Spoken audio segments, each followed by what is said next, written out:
भगवते परमहंसास्वादित चरण कमल जन्मकरंदाय भक्तजनमानस निवासाय श्री रामचंद्राय श्री हनुमते नमः। श्री गुरुचरण कमलेभ्यो नमः। श्री सीतानाथ समारंभाम श्री रामानंदार्य मध्यमाम अस्मदाचार्य पर्यंताम वंदे गुरु परंपराम। वागीसाद्या सुमनसः सर्वार्थानां उपक्रमे यमनत्वा कृतकृत्याः स्युः तं नमामि गजाननम्।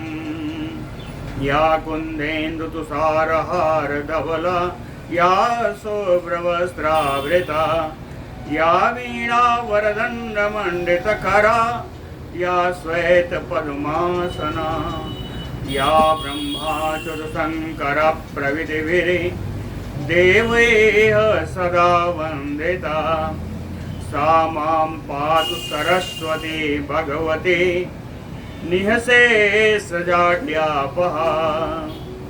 नीलाम्बुजश्यामलकोमलाङ्गम सीता समारोपितवामभागम पाणौ महासायकचारुचापम नमामि रामम रघुवंशनाथम। नारायणं नमस्कृत्य नरं चैव नरोत्तमं देवीं सरस्वतीं व्यासं ततो जयमुदीरयेत्। सशङ्खचक्रं सकिरीटकुण्डलं सपीतवस्त्रं सरसीरुहेक्षणं सहारवक्षस्थलकौस्तुभश्रियं नमामि विष्णुं शिरसा चतुर्भुजम्। जय सुखदेव मुनीश वर यदुपतिदास अनन्य जयति वादरायण चरण करण मोहि जगधन्य। भक्ति भक्त भगवंत गुरु चतुर्नाम बपु एक इनके पद वंदन किए नासै विघ्न अनेक। बोलो श्री सीतारामचंद्र भगवान की जय। बोलो वृंदावन बिहारी लाल की जय। प्राकृतिक प्रलय हम बता रहे थे जिसमें सृष्टि क्रम से ही उल्टा कर दीजिए तो प्रलय हो जाता है। सृष्टि क्रम से बताया आपको कि सारा किस प्रकार पृथ्वी जल में, जल वायु में, वायु अग्नि में और अग्नि वायु में, वायु आकाश में किस प्रकार लीन होता है।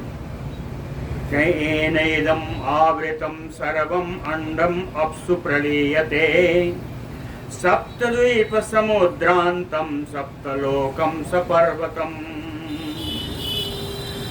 एन इदम आवृतम, एन जिसके द्वारा इदम विश्वम आवृतम पूरा विश्व आवृत है, घिरा हुआ है। सर्वम मंडम उसी में सर्व पूरा भूमंडल। सप्तद्वीप समुद्रांतम सातों द्वीप सातों समुद्र। सप्तलोकम सपर्वतम सारे सातों लोक। पर्वत सारे पर्वत। अपसु प्रलीयते, अपसु जलेषु प्रलीयते सब के सब जल में लीन हो जाते हैं।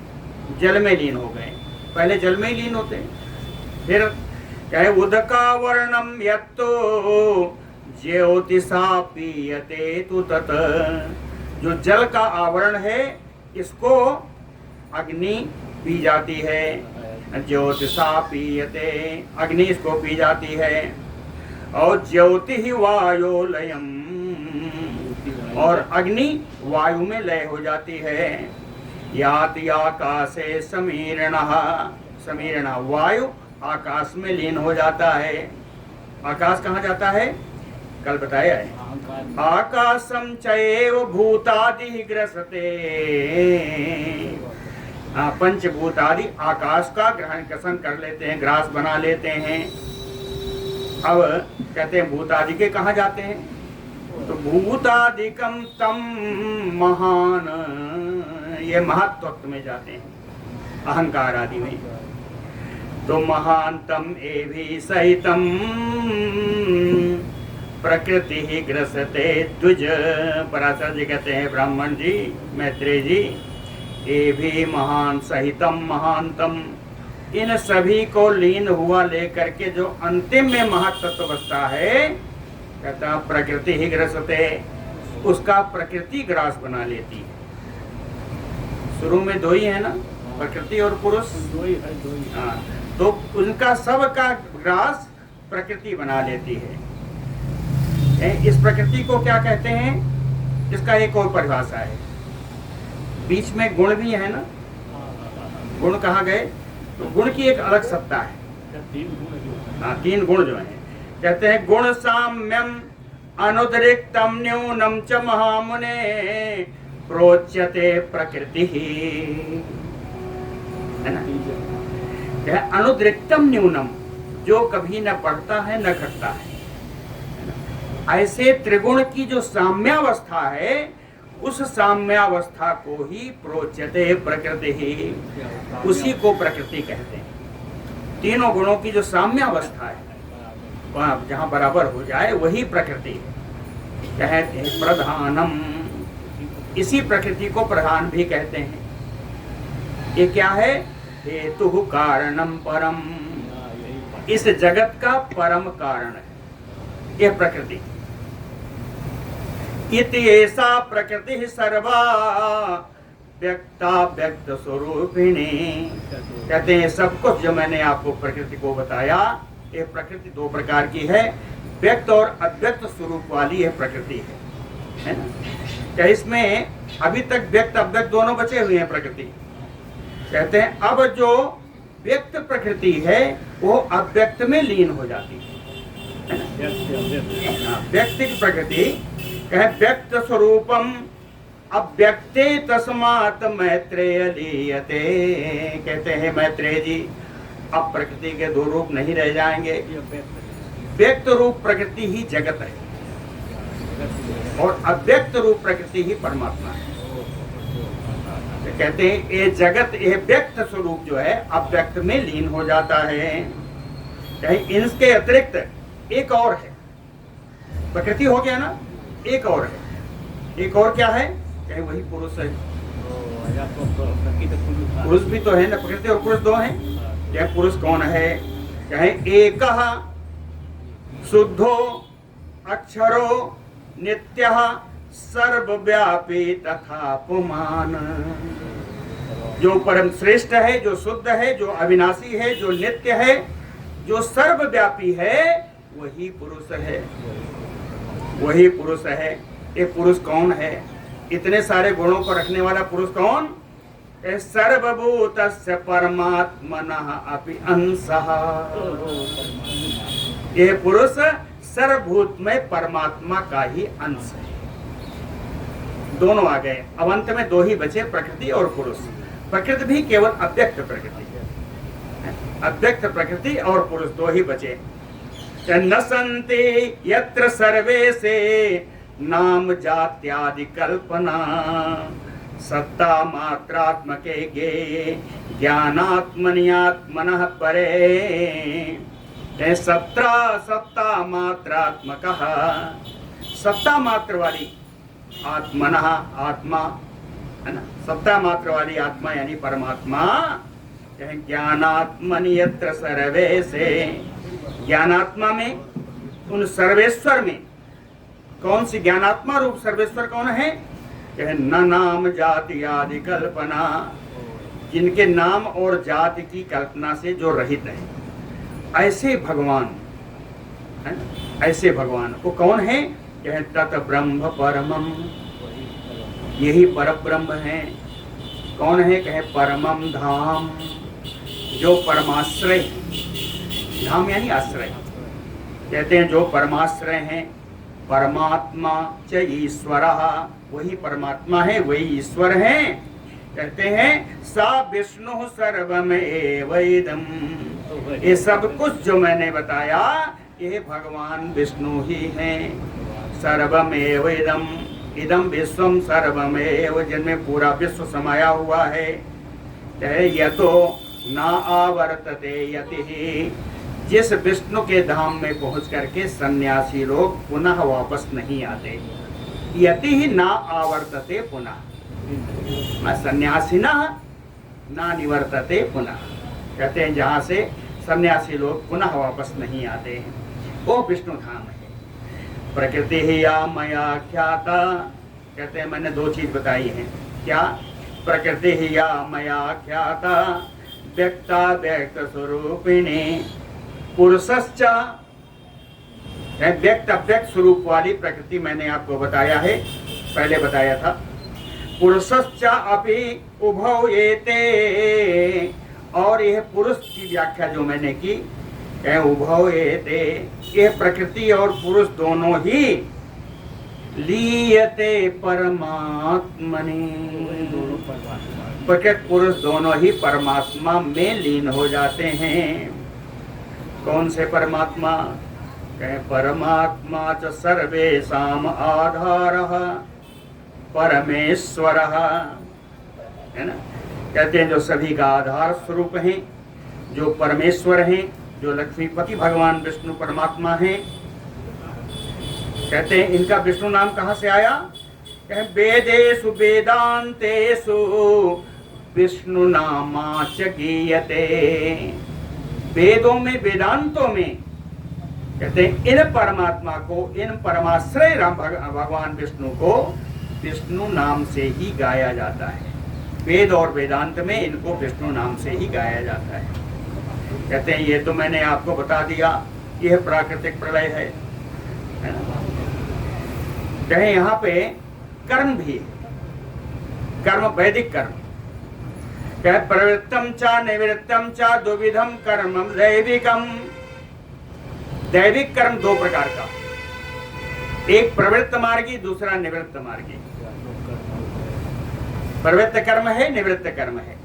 कहताभ्याम उवाभ्याम पुरुषै सर्वमूर्ति मूर्ति सयुज्यते, कहताभ्याम उवाभ्याम, इन दोनों से, प्रवृत्ति और निवृत्ति मार्ग के इन दोनों कर्मों से पुरुषै प्राणी सर्वमूर्ति सयुज्यते, सर्वमूर्ति स्वरूप भगवान विष्णु का ही यजन किया जाता है। दोनों कर्मों से यजन तो भगवान का ही होता है। यजन यानी पूजन जो होता है वो भगवान का ही होता है। अब दोनों मार्ग देख लीजिए, पूजन का तरीका अलग हो सकता है। कह ऋग यजो साम भी मार गए प्रवृत्त इज्जते ही असो, यज्ञेश्वरो यज्ञपमान पुरुषैः पुरुषोत्तम। कहें प्रवृत्तैः मार्गैः, प्रवृत्त मार्ग के द्वारा ऋग्वेद यजुर्वेद सामवेद के द्वारा, सामवेद के द्वारा पुरुषैः संसार के प्राणी, यज्ञेश्वर यज्ञपुमान पुरुषोत्तम युज्यते, और भगवान को यज्ञेश्वर के रूप में, यज्ञ पुरुष के रूप में, पुरुषोत्तम के रूप में इन वेदत्रयी के द्वारा भगवान का यजन करते हैं। यह प्रवृत्ति मार्ग है। दूसरा निवृत्ति मार्ग है। निवृत्त मार्ग क्या होता है? ज्ञानात्मा ज्ञान योगेन ज्ञान मूर्ति सचयुज्यते, निवृत्ते योग भी मार्गे विष्णु मुक्ति फल प्रदः। योगी भी, चाहे योगियों के द्वारा निवृत्ते मार्गे, निवृत्त मार्ग में ज्ञान योगेन, निवृत्त मार्ग में ज्ञान योग से ज्ञानात्मा ज्ञान मूर्ति, ज्ञान मूर्ति ज्ञानात्मा मुक्ति फल प्रदः विष्णु चाहिए, मुक्ति का फल प्रदान करने वाले भगवान विष्णु का यजन किया जाता है। ये ज्ञान मार्ग से है और दूसरा वेदत्रयी मार्ग से। लेकिन वेदत्रयी मार्ग से करने वाला व्यक्ति वो प्रवृत्ति मार्गी है, और ज्ञान मार्ग से जो प्राप्त करने वाला है वो निवृत्त मार्गी है। कहते हैं इस प्रकार दोनों मार्ग मैंने आपको बता दिया। अब कहते हैं इनमें स्वरों का उच्चारण होगा। तो ह्रस्व दीर्घ प्लुतः तु किंचित वस्तु अभिधीयते। कहते हैं ह्रस्व दीर्घ और प्लुत स्वर में जो कुछ भी वस्तु का उच्चारण किया जाता है, कथन किया जाता है, तत्सर्वम विष्णु अव्ययः, वो सब कुछ अविनाशी भगवान विष्णु ही है। और एक बात कही, यच्च वाचाम अविषयम, वैसे देखा जाए तो भगवान विष्णु वाणी के विषय ही नहीं है। वाचाम अविषयम, ये तो ध्यान के विषय है। कहते वैसे तो भगवान विष्णु वाणी के विषय ही नहीं, फिर भी ह्रस्व स्वर में, दीर्घ स्वर में, प्लुत स्वर में जो कुछ भी कहा जाता है वो सब अविनाशी भगवान विष्णु ही हैं। व्यक्तः सचैव अव्यक्तः स पुरुषो अव्ययः परमात्मा विश्वात्मा विश्वरूप धरो हरिः। विश्वरूप धरो कहते हैं विश्वरूपधारी, विश्वात्मा परमात्मा, विश्वस्वरूप परमात्मा, हरि ही भगवान हरि ही। कहते हैं ये कौन है? ये भगवान हरि ही व्यक्त रूप में भी हैं, अव्यक्त रूप में भी हैं, अव्यय रूप में भी हैं, अविनाशी रूप में भी हैं, और इन्हीं को पुरुष कहा जाता है ना। अव्यक्ता च अव्यक्ता स एव पुरुषो अव्ययः, ये अविनाशी पुरुष है। व्यक्ता व्यक्तात्मिका तस्मिन् प्रकृति संप्रलीयते, तस्मिन् इन्हीं भगवान परमात्मा में व्यक्त अव्यक्त रूप की जो प्रकृति है वो लीन हो जाती है, कहीं केवल प्रकृति नहीं लीन होती। पुरुषश्चापि मैत्रेय व्यापिन अव्याहतात्मनि, और जो पुरुष है वो भी सर्वव्यापी, अव्याहत, अव्याहत यानी बिना किसी रुकावट के, बिना किसी विकार के, कहें सर्वव्यापी विकार रहित परमात्मनि लीयते। प्रकृति भी पुरुष भी दोनों परमात्मा में ही लीन हो जाते हैं। कहते हैं इस तरह हे मैत्रेय जी, मैंने आपको पूरा प्राकृतिक प्रलय बता दिया। कहें और आपने जो समय के बारे में पूछा था उसको संक्षेप में हम फिर कह देते हैं कि द्विपरार्धात्मकम कालः कथितो यो मया तव। द्विपरार्ध का समय जो मैंने आपसे कहा था, कहें पूरा द्विपरार्ध, एक परार्ध तो ब्रह्मा का दिन होता है, कहें जो दो परार्ध है यह तद अह तस्य विष्णो ईशस्य कथ्यते। कहें दोनों परार्ध मिला करके भगवान विष्णु का एक दिन होता है। भगवान विष्णु का एक दिन, कहें विष्णु ईशस्य अह, अह माने दिना, तस्य कथ्यते, ये दो परार्ध का पूरा समय भगवान विष्णु का एक दिन होता है। व्यक्तेभ्यः प्रकृतो लीने, जो व्यक्त संसार है उसके प्रकृति में लीन हो जाने से, प्रकृत्याम पुरुषे तथा, और प्रकृति में पुरुष के लीन हो जाने से, तत्र स्थिते निशा, तो रात्रि आ जाती है। यह रात्रि भगवान विष्णु की है। कहे अस्य तत्प्रमाणा महामुने, भगवान विष्णु की रात्रि भी भगवान विष्णु के दिन के समान ही होती है, उतने ही समय की होती है। कहते हैं वैसे जैसे बताया वाणी के द्वारा जो कुछ कहा जाएगा वो भगवान विष्णु है, लेकिन वैसे तो भगवान विष्णु वाणी के विषय ही नहीं है। तो इसलिए कहा दो परार्ध का दिन है, दो परार्ध की रात है। लेकिन न एव अह तस्य न निशा नित्यस्य परमात्मना, नित्य परमात्मा, सदैव रहने वाले परमात्मा भगवान विष्णु की न कोई दिन होती है न कोई रात होता है। न एव अह तस्य न निशा, न कोई दिन न कोई रात। फिर क्यों कहते हैं? कह उपचारः तथापि तस्य ईशस्य द्विज उच्यते। कहते हैं ब्राह्मण मैत्रेय जी, केवल उपचार के अर्थ में, सांसारिक लोगों को, अज्ञानी लोगों को बताने के लिए यह दिन रात की, भगवान विष्णु के दिन रात की कल्पना की जाती है। वास्तव में भगवान विष्णु का कोई न दिन है न रात है। अंत में अंतिम श्लोक कहते हैं इति एष तव मैत्रेय कथितः प्राकृतो लयः। कहते हैं मैत्रेय जी, आपसे मैंने प्राकृतिक प्रलय का पूरा वर्णन कर दिया। अथो, अब इसके बाद आत्यंतिकम ब्रह्मन् निबोध प्रतिसंचरम। अब एक प्रलय जो बचा है, आत्यंतिक प्रलय। कहते हैं आत्यंतिक प्रलय की कथा अब मुझसे आप सुनिए। गुरु भक्तवत्सल भगवान की। श्री पराशर उवाच। कहते हैं आध्यात्मिकादि मैत्रेय ज्ञात्वा तापत्रयं बुधः उत्पन्न ज्ञान वैराग्यः प्राप्नोति आत्यंतिकं लयम्। कहते हैं मैत्रेय जी, आध्यात्मिक 3 प्रकार के ताप है ना। आध्यात्मिक है, आदि भौतिक है, आदि दैविक है। 3 प्रकार के ताप हैं। तो आध्यात्मिक आदि तापत्रयम, आध्यात्मिक आदि इन तीनों तापों को ज्ञात्वा जान करके और उत्पन्न ज्ञान वैराग्य, इन तापों को, इन कष्टों को जान करके जब ज्ञान और वैराग्य उत्पन्न हो जाता है, तब बुधः आत्यंतिकम लयम प्राप्नोति, तब विद्वान लोग आत्यंतिक प्रलय को प्राप्त करते हैं। ठीक है, इन तापों को जाने, इन तापों से बच करके भी जब ब्रह्म को प्राप्त करते हैं, ज्ञान और वैराग्य प्राप्त करते हैं, तो वही आत्यंतिक प्रलय है। वो आत्यंतिक प्रलय है। कहते हैं अब इसके लिए तापों को जानना जरूरी है। तो ताप में कौन कौन है? कहे आध्यात्मिको अपि द्विविधा।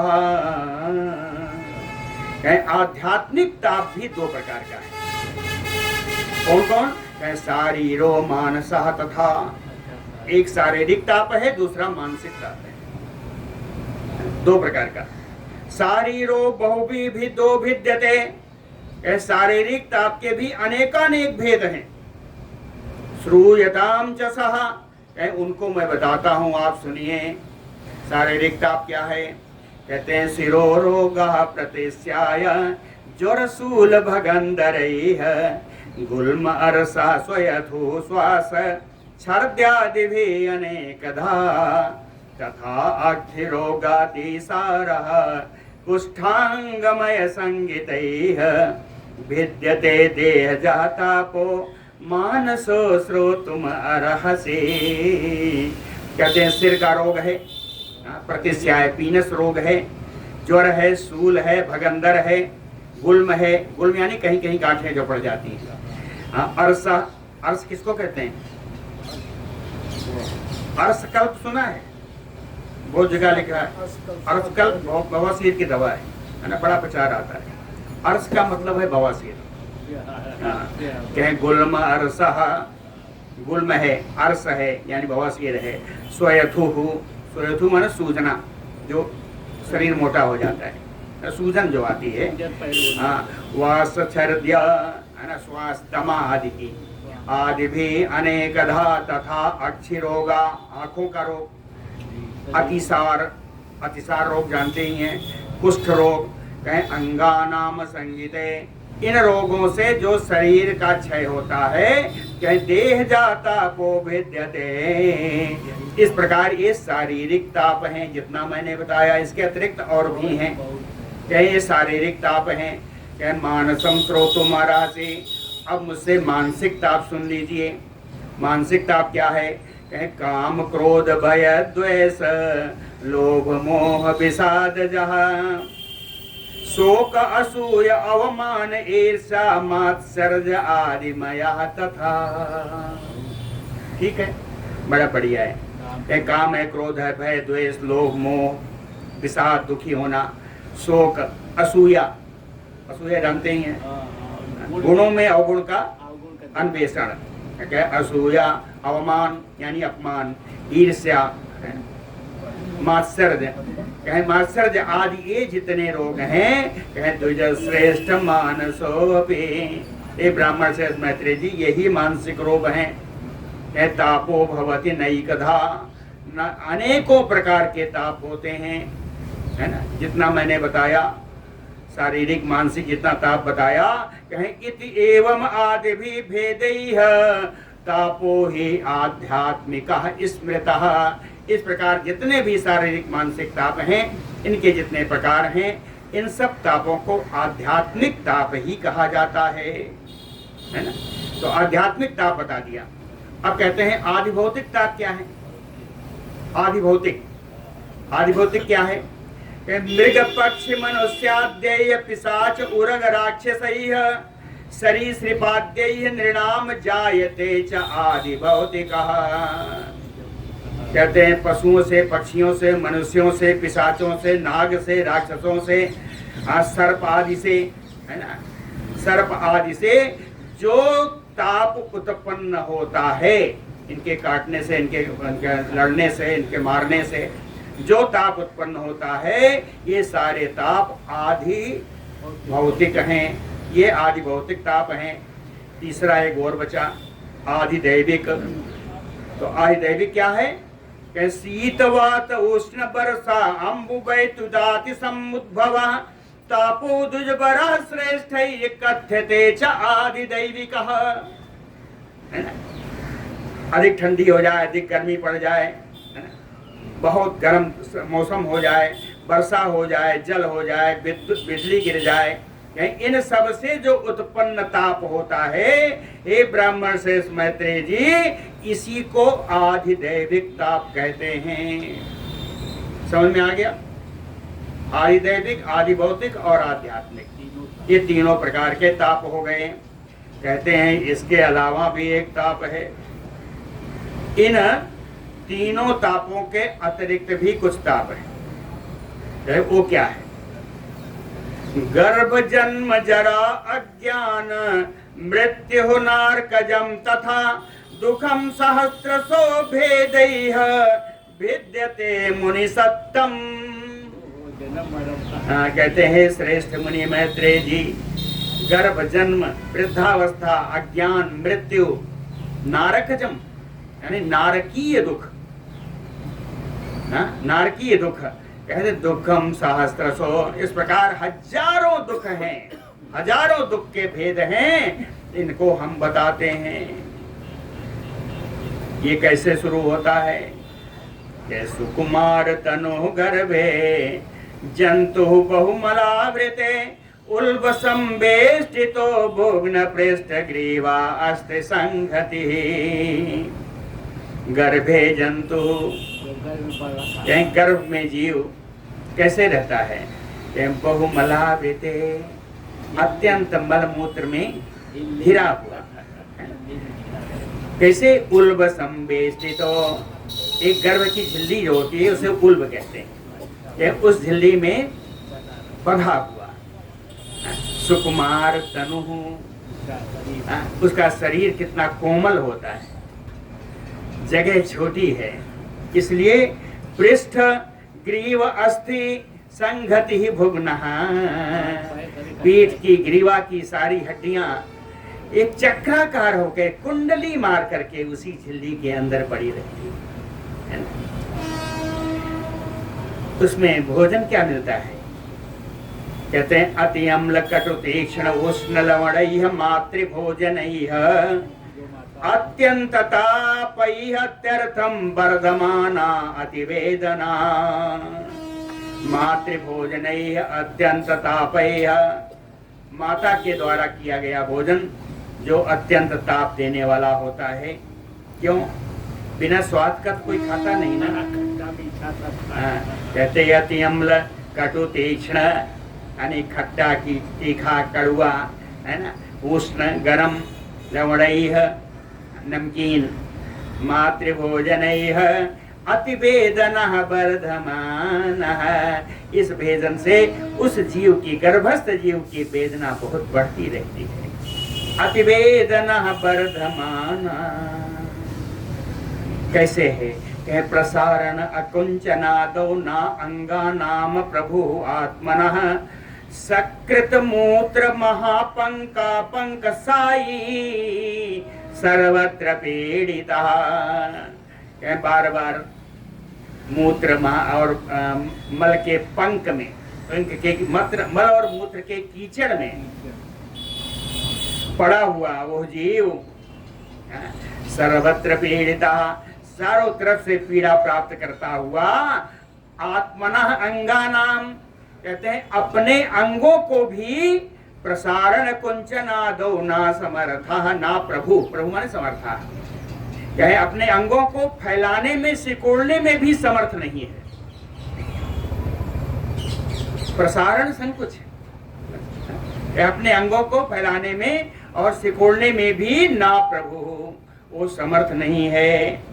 निरोच्छवासा चैतन्य अस्मरन् जन्म शतानि यथ आस्ते गर्भे अति दुखेन निज कर्म निबंधनः सचैतन्य निरोच्छवासः, कहते हैं चेतना आ जाने पर भी श्वास लेने में असमर्थ है।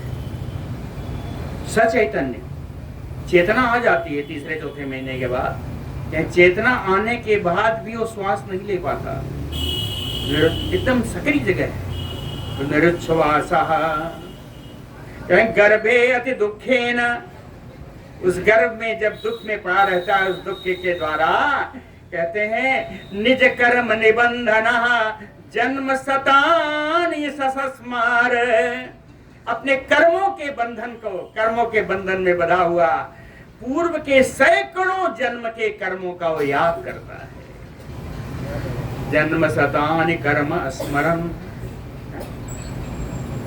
जायमाने पुरीश अश्रिक मूत्र शुक्र विलाननः प्रजापत्येन वातेन पीड्यमाना अस्ति वंदनः जायमानः, कहते हैं जब उसके उत्पन्न होने की अवस्था आती है उस समय आननः, उसका मुख नीचे आ जाता है, तो उस समय कहते हैं मल रक्त मूत्र बीर्ज आदि से उसका मुख सन जाता है, उसके मुख सन जाता है। प्रजापत्येन वातेन, उस समय प्रजापत्य वायु चलती है और प्रजापत्य वायु के द्वारा अस्ति वंदना पीड्यमाना, अत्यंत पीड़ित होता है। गर्भ को संकुचित करने वाली जो वायु होती है उसी को प्रजापत्य वायु कहते हैं। कहते हैं उस समय प्रजापत्य वायु चलने से गर्भ संकुचित हो जाता है, और संकुचित होने से शरीर को बड़ी पीड़ा होती है। कहते हैं जब जन्म होना होता है तो अधोमुखो वे क्रियन्ते प्रबलैः सूति मारुतैः, सूति प्रसव कराने वाली प्रबल मारुति, जोरदार जो वायु होती है, कहें इस जीव को अधोमुखो क्रियते, नीचे के मुख कर देती है इस प्रसव का, इस बालक का। क्लेशात निष्क्रांतम आपराति जठुरात मातुमयातुरः, और बड़े ही क्लेश से, बड़े ही आतुर होकर के माता के गर्भाशय से बाहर निकलता है, बड़े ही दुख से जब बाहर निकलता है तो उसकी क्या स्थिति है। मूर्छाम अवाप्य वैकृते मूर्छाम अवाप्य महति संग्रस्पे बाह्य वायुना विज्ञान भ्रंशम आपनोति जाता चा मुनि सत्तम, कहते मुनि श्रेष्ठ मैत्रेय जी, जाता चा उत्पन्न होते ही संगृष्टो बाह्य वायुना, बाहरी वायु का स्पर्श पाते ही महती मूर्छाम अवाप्य, अत्यंत मूर्छा को प्राप्त करके विज्ञान भ्रंशम, सारा ज्ञान नष्ट हो जाता है, सारा ज्ञान नष्ट हो जाता है जो गर्भ में था, सैकड़ों जन्मों का स्मरण था। बस वायु, बाहरी वायु पाते ही सारा ज्ञान स्पर्श समाप्त। उस समय कंटकैः तुन्नांगः क्रकचैः उदारितः पतिव्रपूतिव्रणात् निपतितो धरण्याम कृमिको यथा पूतिव्रणात् निपतितो, कहते हैं दुर्गंध पूर्व फोड़ा जैसे फूटे, दुर्गंध यानी पीप आदि भरे से भरा हुआ फोड़ा जैसे फूटता है, फूट करके नीचे गिरता है, तो कहते हैं पूतिव्रणात् निपतितो, पके हुए फोड़े से गिर करके फूट करके जब निकलता है तो कहते हैं कंटकैः जैसे कंटक के समान, कंटक जैसे कोई चुभोए ऐसा दर्द होता है। या दूसरा कहे करकचई है उदारिता, करकच यानी आरा, कहते हैं ऐसा लगता है जैसे किसी आरे से काट दिया। कहीं इस प्रकार का दर्द सहता हुआ ओ जीव यथा कृमि को, कीड़े के समान, कृमि यानी कीड़े के समान धरण्याम पतितो, पृथ्वी पर गिरता है ना। कंडूयने अपिचा असक्ता, कहते खुजलाने में भी असमर्थ है। कंडूयने अपिचा असक्ता परिवर्ते अपि अनीश्वरः, करवट लेने में भी समर्थ नहीं है। स्नान पानादिका आहारम अपि आपनोति, स्नान पान दूध आदि का आहार ये भी कब प्राप्त करता है? परेच्छया, दूसरों की इच्छा पर निर्भर होता है कि कब उसको प्यासा है, कब भूखा है, उसकी भूख प्यास को मिटाना भी दूसरों की इच्छा पर निर्भर होता है। परेच्छया असुचि प्रस्तरे सुप्ता, गंदे बिस्तर पर सोया रहता है। असुचि प्रस्तरे सुप्ता कीट दंसादि भी तथा भक्षमाणो अपि, कहते हैं कीड़े डांस आदि उसके ऊपर बैठ जाते हैं, उसको खाते हैं, उसको काटते हैं, लेकिन काटने पर भी विनिवारणे नैव समर्थो वसे, उसको हटाने में, उसको हराने में समर्थ नहीं है वो बालक। जन्म दुखानि अनेकानि जन्मनो अनंतराणि चा, कहते हैं इस प्रकार जन्म लेने में अनेकों दुख होते हैं और जन्म के बाद भी, जन्म के अनंतर, जन्म के बाद भी बाल भावे यदाप्नोति, बचपन में वो बहुत सारे दुखों को प्राप्त करता है। कहते हैं इन जिन दुखों को प्राप्त करता है ये दुख कौन है? आदि भौतिकानि, ये सब आदि भौतिक दुख है, ये सब दुख आदि भौतिक है।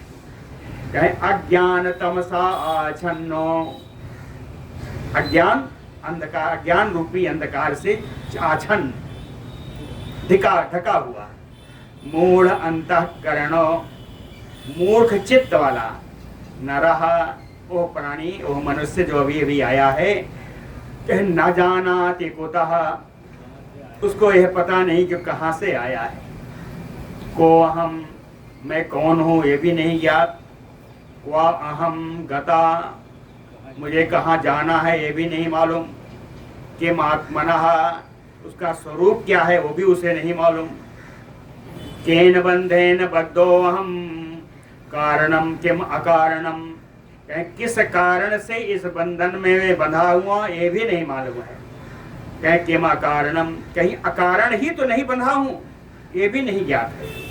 किम कार्यम किम अकार्यम, है ना, कौन सा कार्य अच्छा है कौन सा कार्य खराब है ना, करना चाहिए कौन नहीं करना चाहिए ये भी नहीं मालूम। किम वाच्यम किम न उच्यते, क्या बोलना चाहिए क्या सुनना चाहिए ये भी नहीं मालूम। को धर्म कहा वा धर्म, क्या धर्म है क्या अधर्म है ये भी नहीं मालूम।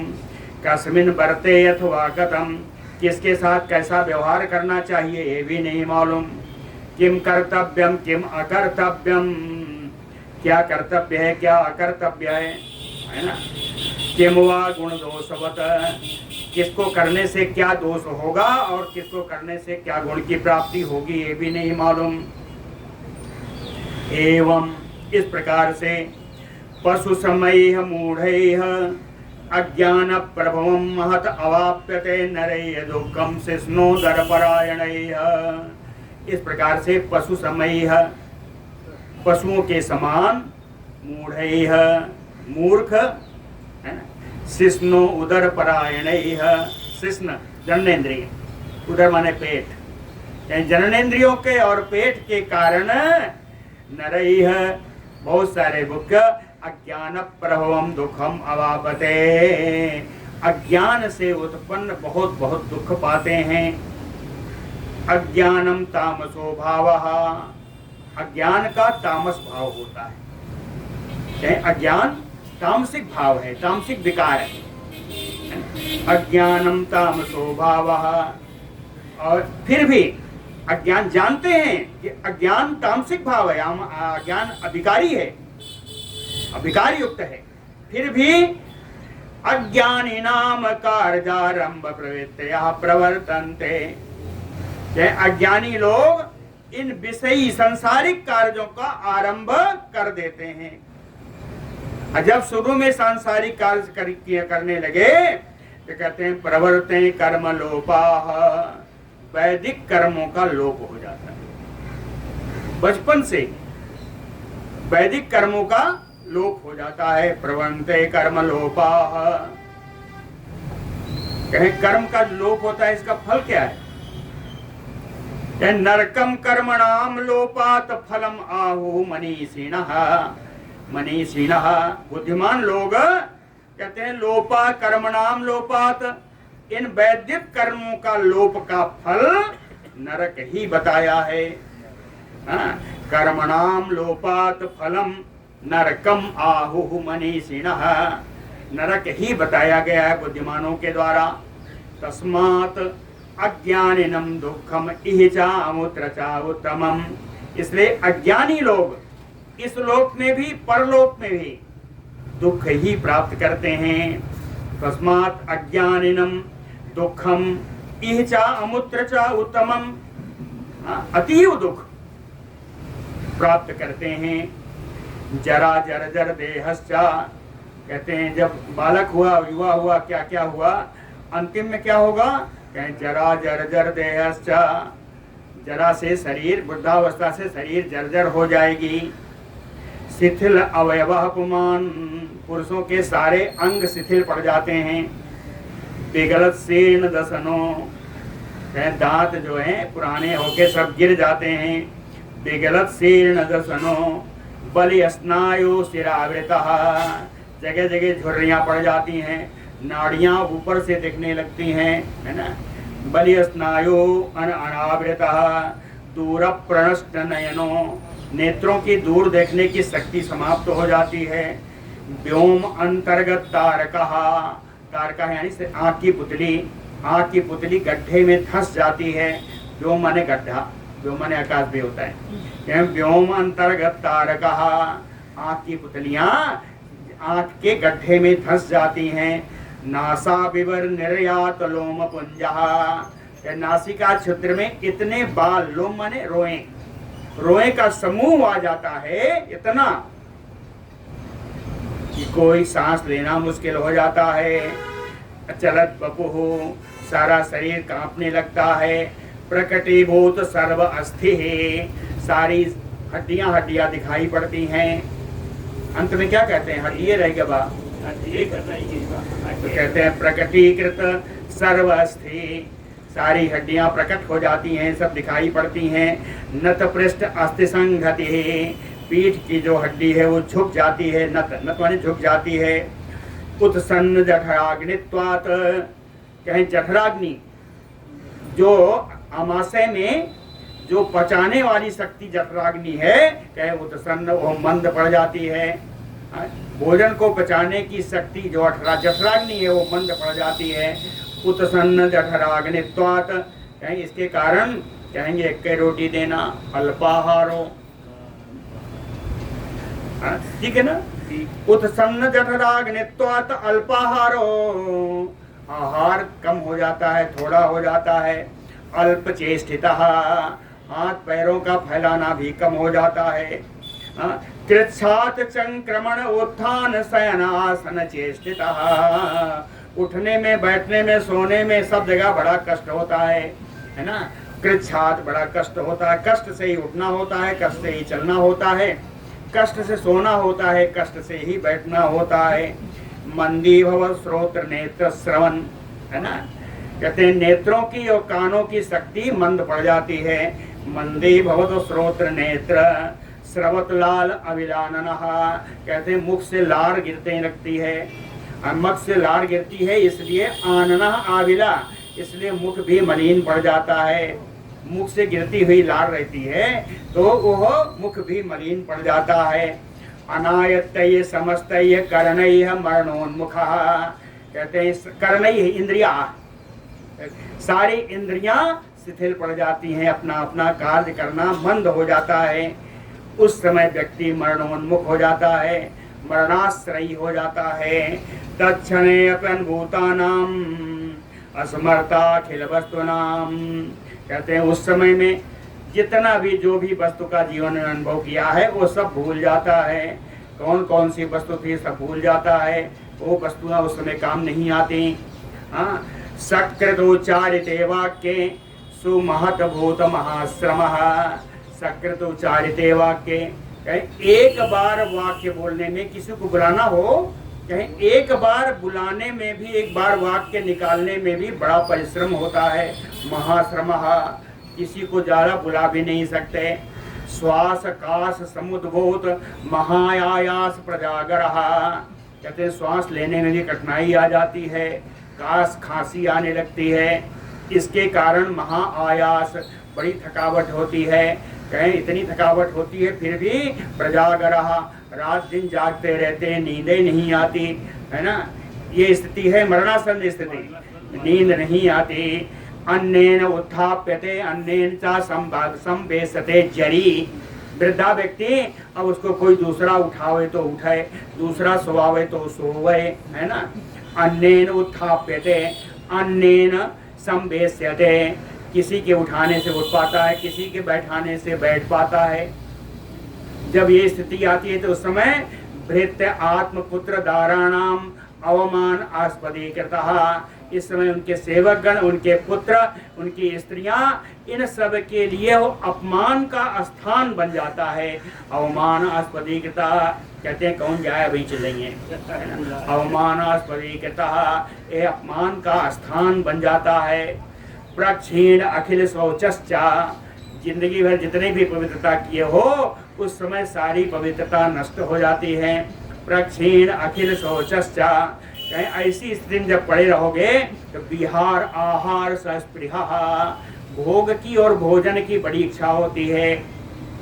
अंत समय में खाना कुछ नहीं जाएगा लेकिन चाहिए सब, कहीं विहार आहार सस्पृहा, है ना, भोग की और भोजन की बड़ी इच्छा होती है लेकिन उसमें कोई देता नहीं। कैसे, कहे परिजन से हास्य, अपने परिवारी जनों के लिए हास्य का पात्र बन जाता है। निर्विण्णा शेष बांधवा, और जो सारे बंधु बांधव हैं वो सब भी उदासीन हो जाते हैं, निर्विण्ण हो जाते हैं, उदासीन हो जाते हैं। अनुभूतम यो अन्यस्मिन् जन्मनि आत्मविचेष्टितम संस्मरण यौने दीर्घ निःश्वासति अभितापितः, उस समय अकेले पड़ा यौवने संस्मरण, अपने युवावस्था के कार्यों का स्मरण करता है ना।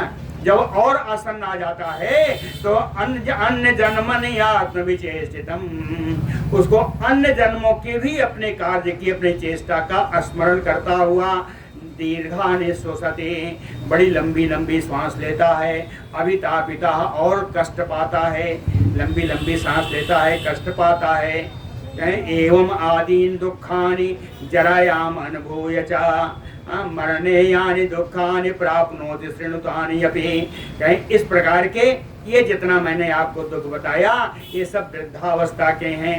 एवं आदीन दुखानि जरायाम, जरायाम अनुभूय, कहीं वृद्धावस्था में अनुभव किए जाने वाले इन सब के दुखों को मैंने बताया। कहते हैं अब मैं बताने जा रहा हूँ मरणे यानी दुखानि प्राप्नोति, मरने में जो दुख होता है वो मैं आपको बता रहा हूँ। श्रेणुतानि अभी, आप मरने के दुख भी सुन लीजिए। कहें श्रथत ग्रीवा अंग्रहस्तोवथ, कहते हैं गला हाथ पैर सब शिथिल पड़ जाता है। व्याप्तो व्यापथुना वृतम, पूरा शरीर कांपता रहता है। मुहुः ग्लानि परवशो, बारंबार ग्लानि होती है, दूसरों के अधीन हो जाते हैं। मुहुः ज्ञान लवावितः, है ना, अब उसको बार बार कुछ कभी कभी कुछ कुछ चेतना आ जाती है। जब चेतना आती है तो किसका सोच आता है? मरणासन्न व्यक्ति को जब चेतना कभी कभी वापस आती है, वो मूर्छावस्था में चला जाता है, और चेतना आती है तो ध्यान किसका करता है? हिरण्य धान्य तनय भार्या भृत क्रियादिषु एवं कथे भविष्यन्ति इतीवम अति अतीव ममताकुलः। कहते हैं मेरा धन क्या होगा, मेरा जो धान्य आज मैंने इकट्ठा किया इसका क्या होगा, तनय भारजा मेरे पुत्र का, मेरी पत्नी का, सेवक का, मेरे घर का, कहीं ओम कथम भविष्यति, मेरे जाने के बाद ये सब कैसे रहेगा, है ना। ध्यान आता है इसका। हिरण्य धान्य तनय भारजा वृत्त गृहादिषु एते कथम भविष्यन्ति, इन सबका क्या होगा। इति अतीव ममता कुलः, ऐसे अनेक ममता में वो बन जाता है। मर्म भेद भी महारोगय क्रखचय्यो दारुणय सरय्यो अंतकस्य उग्रय छेद्यमाना आसुवंदना। कहते हैं मर्म भेदी दारुणय क्रखचय्य, उसमें ऐसा दर्द होता है जैसे मर्म भेदी भयंकर आरा चल रहा हो, भयंकर आरा चल रहा हो, उसी के समान अंतकस्य उग्रैः सरैः, यमराज के भयानक बाणों से विद्ध होता हुआ, और महारोगैः, अनेकानोक रोग शरीर में है, उन रोगों के द्वारा पीड़ा पाता हुआ। कहे आसु बंधना, आसु माने प्राण, प्राण बंधना छिद्यमाना, इस प्रकार प्राण बंधन छीन पड़ने लगते हैं, प्राणों का बंधन छीन पड़ने लगता है। अब उस समय परिवर्तित दाराक्षो, आंखें पलट जाती हैं, हस्तपादा मुंह छिपन, हाथ पैर बार बार पटकने लगता है। संसुष्यमाण तालो उष्ठपुटो, कहते हैं तालू और दोनों ओर सूखने लगते हैं। घुर घुरायते, आवाज घुर घर चलने लगती है, दोहरी सांस है ना, कहते हैं दोहरी सांस चल रही है। कहें घुर घुर आए थे, आवाज में घर का शब्द आने लगता है।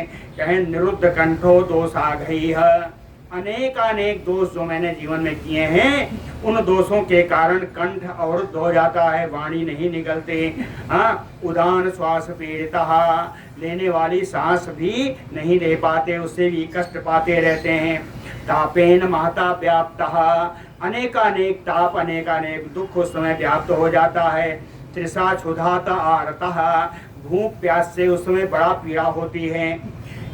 क्लेशात उत्क्रांतिम आपनोति यम किंकर पीड़ितः, यम किंकर पीड़ितः, यमदूतों के द्वारा पीड़ित होते हुए बड़े ही कष्ट से प्राण शरीर से निकलते हैं। क्लेशात उत्क्रामंतिम आपनोति, प्राण शरीर से निकला, लेकिन कहते हैं क्लेशेन प्रतिपद्यते, क्लेश के द्वारा निकला हुआ है प्राण अपने किए हुए कर्मों को भोगने के लिए यातना देहम प्राप्यते हैं, उसको एक अपना कर्म भोगने के लिए यातना शरीर प्राप्त हो जाता है ना, यातना शरीर प्राप्त हो जाता है। एतानि अपि चोग्राणि दुखानि मरणे नृणाम, कहते हैं मनुष्यों को मरने में इतना इस प्रकार का महान दुख होता है। कहें अब जो यातना शरीर मिली है, श्रेणस्व नरके यानि प्राप्त ये पुरुष मृतैः, अब आप वो भी सुन लो कि मर करके पुरुष जो यातना देह प्राप्त करता है, उस यातना देह को नरक में क्या क्या दुख प्राप्त होता है वो भी सुनिए। आगे चलें। याम किंकर पासादि ग्रहणम, कहते हैं यमदूतों का पास जो है वो ग्रहण किए हुए यमदूत दिखाई पड़ते हैं। दंड ताड़नम, डंडा लेकर के वो पीटते रहते हैं, ये दिखाई पड़ता है। यमस्य दर्शनम, और इसके बाद यमराज के दर्शन होते हैं। यमराज के दर्शन कहें उग्रम, बड़ा भयानक यमराज के दर्शन होते हैं। उग्र मार्ग विलोकनम, जिस रास्ते से जाते हैं वो मार्ग बड़ा भयंकर है ना, यमलोक का मार्ग का दर्शन होता है। और कहे करम्भ बालुका, तप्त बालुका मिलती है। बन्ही यंत्र, अग्नि के बड़े बड़े यंत्र मिलते हैं। शस्त्रादि भीषणे, भयानक शस्त्र आदि दिखाई पड़ते हैं। प्रत्येकम नरके यातना द्विज दुस्सहा, कहते हैं ब्राह्मण मैत्रेय जी, हर जितना भी नरक है, हर नरक में दुस्सह यातना होती है, असहनीय यातना दी जाती है। क्या क्या यातना है, यातनाओं का प्रकार बताया है। क्रकचय्य पाट्यमाना नाम, आरे के द्वारा काटा जाता है। मूसायाम दह्यताम, कड़ाहे में उबाल दिया जाता है, भट्टी में, मूसायाम भट्टी में, कहीं भट्टी में जला दिया जाता है। कुठारय्य कृत्यमाना नाम, कुल्हड़े से काटा जाता है। भूमोचा विनिखन्यताम, भूम खोद करके उसमें जिंदा गाड़ दिया जाता है। शूलेषु आरोप्यमाणानाम, त्रिशूलों से उसके ऊपर घुसाया जाता है। व्याघ वक्त्रे प्रवेश्यताम, व्याघ के मुख में प्रवेश करा दिया जाता है। गृद्धय संभक्षमाणानाम, गृद्ध जो है नोच नोच कर खाते हैं। द्वीप भीचा उपभुज्यताम, ऊपर से हाथी चलाए जाते हैं। क्वाथ्यताम तैल मध्य, कड़ाह में तेल भर के उसके मध्य में कड़ाह क्वाथ बनाया जाता है, यानी उनको तला जाता है। किलिद्यताम क्षार कर्दम में, दलदल रूपी क्षार कर्दम में नमकीन उसमें जो है ऐसे घुसाया जाता है। उच्चात निपात्यमाना नाम, ऊंचे जगह से नीचे गिरा दिया जाता है। क्षिप्यताम क्षेप यंत्र कई, बड़ी बड़ी गुलेल जैसे यंत्र होते हैं उनमें भर करके बहुत दूर तक फेंक दिया जाता है। चाहे नरके यानी दुखानि पाप हेतु भवानी, वही जितने पाप किए रहते हैं पाप कर्मों के अनुसार ही नरक के इन दुखों को भेजना पड़ता है। प्राप्य इनार के विप्रतेषाम संख्या न विद्यते, चाहे कुछ मैंने यातनाएं बताई हैं हे विप्र हे ब्राह्मण, नरक में आप पाप कर्मों के अनुसार इतनी प्रकार की यातनाएं हैं कि तस्य संख्या न विद्यते, उनकी गणना नहीं की जा सकती, है ना। न केवलम दुश्रेष्ठ नरके दुखो हेतु पापत भवानी चा, चाहे केवल दुख हेतु नरक में ही यातनाएं नहीं है। प्राप्यते नारके विप्रम तेषां, न केवलम नरके दुख पद्धति, इस दुख की पद्धति दुख का जो प्राप्त करना केवल नरक में नहीं है। स्वर्गे अपि, जो स्वर्ग गए उनको भी स्वर्गे अपि पात भीत सहिष्णु नाश निवृत्ति, चाहे जितना पुण्य कर्म है उसके भोगने के बाद वहां से गिरने का भय हमेशा लगा रहता है। क्या नाश निवृत्ति, दुख स्वर्ग में जाने पर भी कोई शांति नहीं है। हाँ, चाहे जो कर्म बचा रहेगा उसको क्या करेंगे, चाहे पुनश्च गर्भे भवति जायते च, पुनः पुनः पुनः गर्भ में आया होगा, आना होगा, बार बार उत्पन्न होना होगा। गर्भे विलीयते भू जाय मानो अस्तमेति चा, कहते हैं कभी कभी तो गर्भ में ही वो बालक उत्पन्न होने से पहले ही अस्त हो जाता है, गर्भ में ही मर जाता है। कभी जात मात्र से मृते, उत्पन्न होते ही मर जाता है, कभी बिना उत्पन्न हुए मर जाता है, कभी उत्पन्न होके मार जाता है। कहीं बाल भावे यथ, कुछ बचपन में मर जाते हैं, यौवने कुछ जीवावस्था प्राप्त करके मर जाते हैं। मध्यमम वावया, कुछ मध्यम अवस्था प्राप्त करके मर जाते हैं। प्राप्य वार्धके अथवा मृदे, और कुछ वृद्धावस्था, वार्धके यानी वृद्धावस्था को प्राप्त करके मरते हैं। लेकिन जिसने जन्म लिया उसको मरना तो है ना। यावत जीवत तावत चा दुख ये नाना बुधे प्रदा, जब तक जीवन रहता है तब तक अनेक प्रकार के दुखों का सामना करना पड़ता है। यावत जीवित तावत चा दुख ये नाना विधे प्रतः, अनेक प्रकार के दुखों से उसका सामना होता है। तंतु कारण पक्षों में गई करपास बीजवत, कपास का जो बीज होता है उसके ऊपर तमाम रुई लपटी रहती है ऐसे ऐसे, कहें यह जीव भी कपास के बीज के समान है, इसके ऊपर नाना प्रकार के क्लेश ऐसे लपटे हुए हैं कपास के समान, है ना। एक कपास का बीज है। द्रव्यना से तथा उत्पन्नो पालने चा सदा नृणाम, कहते हैं व्यक्तियों को हमेशा कैसे कैसे धन उत्पन्न हो, कैसे उसका धन का रक्षण किया जाए और कैसे उसको नाश से बचाया जाए, अंत में नाश भी हो जाता है। भवंत अनेक दिखांत था इष्ट उपवत्तिसु, कहते हैं अनेक प्रकार के अपने में जब सुखी हो जाएंगे, चलो आज हमारा सब ठीक है, उस दिन इष्ट विपत्ति सो, अपने आपके प्रिय के ऊपर कोई ऐसी विपत्तियां पड़ जाती हैं फिर आप दुखी हो जाते हैं।